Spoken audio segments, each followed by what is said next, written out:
യെശയ്യാ പ്രവാചകൻ. എബ്രായ പ്രവാചകന്മാരിൽ അഗ്രഗണ്യനാണ് യെശയ്യാവ്. യഷയാഹു എന്ന എബ്രായ പേരിന് യഹോവ രക്ഷയാകുന്നു എന്നാണ് അർത്ഥം. പഴയ നിയമ പ്രവാചകന്മാരുടെ പ്രഭു, പഴയ നിയമത്തിലെ സുവിശേഷകൻ, പ്രവാചകന്മാർക്കിടയിലെ കഴുകൻ എന്നിങ്ങനെയൊക്കെയുള്ള അപരനാമങ്ങളിൽ അദ്ദേഹം അറിയപ്പെട്ടിരുന്നു. യെശയ്യാ പ്രവാചകന്റെ പിതാവായ ആമോസ് ഒരു പ്രമുഖ വ്യക്തിയായിരുന്നിരിക്കണം. എബ്രായ ഭാഷയിൽ ആമോസ് എന്ന് പറഞ്ഞാൽ ശക്തൻ എന്നാണ് അർത്ഥം. അതിനാലാണ് ആമോസിന്റെ മകൻ എന്നാവർത്തിച്ച് ഏതാണ്ട് 13 പ്രാവശ്യം പറഞ്ഞിട്ടുള്ളത്. പ്രവാചകന്റെ ഗോത്രം ഏതാണെന്നറിയില്ല. യെരുശലേമിൽ ദൈവാലയ പരിസരത്ത് പാർത്തിരുന്നു എന്ന് കരുതപ്പെടുന്നു.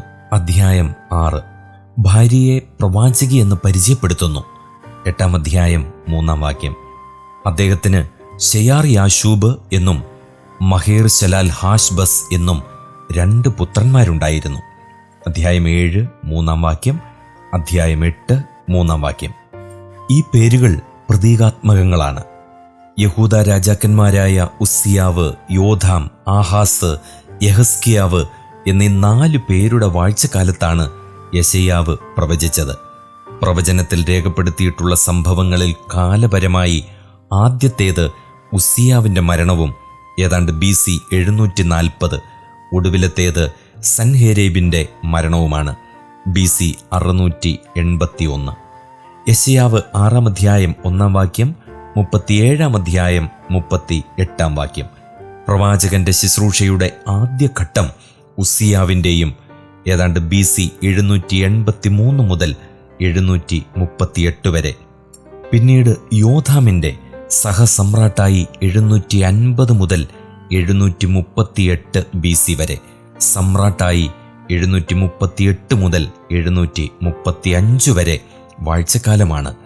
2-ാമത്തെ ഘട്ടം ആഹാസിൻ്റെ ഭരണകാലവും 735 മുതൽ 719 BC വരെ. 3-ാമത്തെ ഘട്ടം യഹസ്കിയ രാജാവിൻ്റെ സിംഹാസനാരോഹണം മുതൽ വാഴ്ചയുടെ 15-ാം ആണ്ട് ഏതാണ്ട് 719 മുതൽ 705 വരെയുമാണ്. അതിനുശേഷം യെശയ്യാവ് പൊതുരംഗത്ത് പ്രത്യക്ഷപ്പെട്ടിരുന്നില്ല. പാരമ്പര്യമനുസരിച്ച് മനശ്ശെയുടെ കൽപ്പന പ്രകാരം പ്രവാചകൻ ഈർച്ചവാളിനാൽ അറുത്തുകൊല്ലപ്പെട്ടു. എബ്രായ ലേഖനം 11-ാം അധ്യായം 37-ാം വാക്യം ഇതിൻ്റെ സൂചനയായി കരുതപ്പെടുന്നു. യെശയ്യാവും മീഖയും സമകാലികരായിരുന്നു. യെശയ്യാ പ്രവചനം 1-ാം അധ്യായം 1-ാം വാക്യം, മീഖ പ്രവചനം 1-ാം അധ്യായം 1-ാം വാക്യം.